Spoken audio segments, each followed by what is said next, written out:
let's jump now to translation, which Okay. I think is a very, very important piece. So I heard from some translators a very controversial sentence I wanna throw here. They say, when I'm translating, I think I'm creating a new book. I think it's a huge statement. Okay, I It partially is. agree with that. I understand the point, but let's say if I'm the author of that book, I don't know how happy I was going That's to right. be with that. So I I get agree. I get the merits, but I also feel that there is some, I wouldn't say arrogance, but there is some ownership that I think is a bit too much from I the agree. translator. How would you perceive this statement? I think it is a little bit OTT. I actually had a translation teacher. I don't know if you know the Anglo-Hungarian poet George Certes. He's No. an amazing poet. I actually attended a course of his in Trinity, and he said translation is like dancing. You need a leader and you need the person who's going to be led. That's the translator. The writer is the leader, the person who leads. The translator has to have the empathy and the intuition to be able to follow the lead of the writer. So I think that it should be just a ghostly presence. Yeah. A translator should be a ghostly presence. You need to do duty. You need to pay your dues to the writer. That's the thing about it. Sometimes you see, if you get a translator who's a writer in their own, his or her own right, sometimes the urge to put a stylistic stamp on a translation, it's too strong. So that's why I would say, as a translator, I would always try to take a back seat and let the actual style of the original come through. I'd like to just actually, if I may, give a shout out to Daniele Camilli here. Because I've just finished a translation book, and Daniele Camilli was the means by which I got that commission. It was a fascinating project. It's about it's a novel faction, basically, Ante Litteram, before its time, faction by an Italian writer called Silvio Micheli. He wrote in a novel format, he wrote the story of a ship and the divers aboard this ship. It was also a tragedy.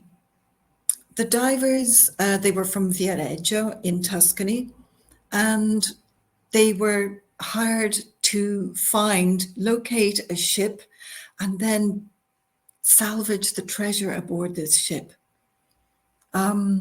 It was at a depth of 130 meters.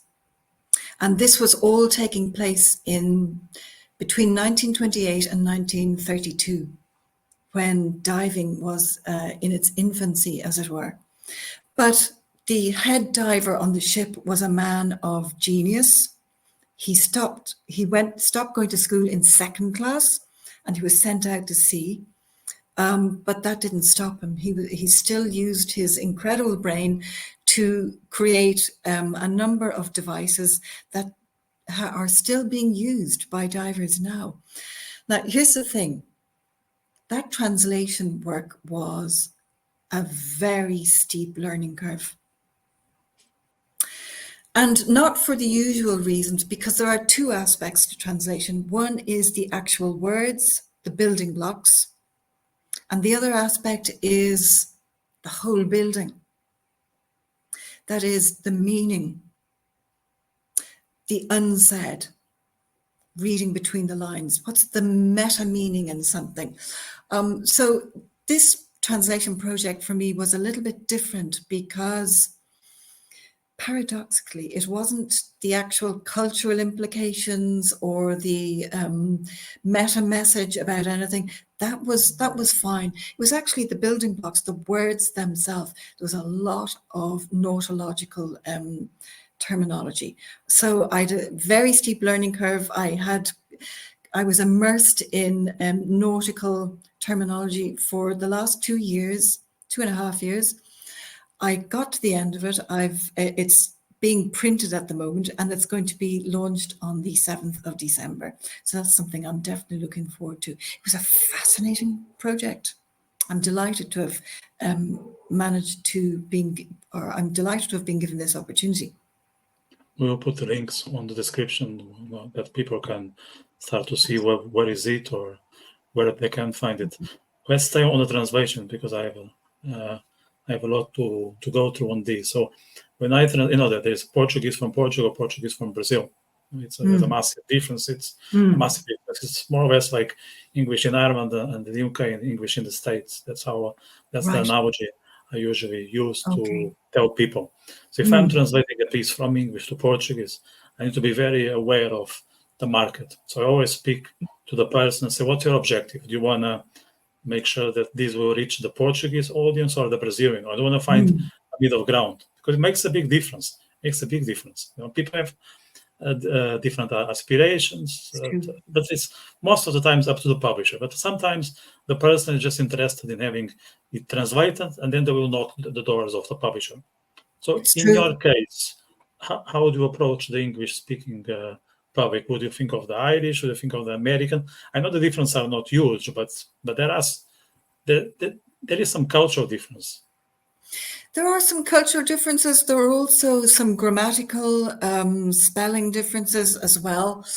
To be quite honest, I would stick with what I'm familiar with. That is the British-Irish market. And here's the thing, Vitor, Irish people are great readers. So I think that for a small country, we punch above our weight in terms of readership, because Irish people do enjoy a good book. So I would look more to the British-Irish market. I think at a certain point then, if something I've written or something I've translated were to be sold in the United States, another edition would have to be brought out with all the spelling differences, because there are quite a few.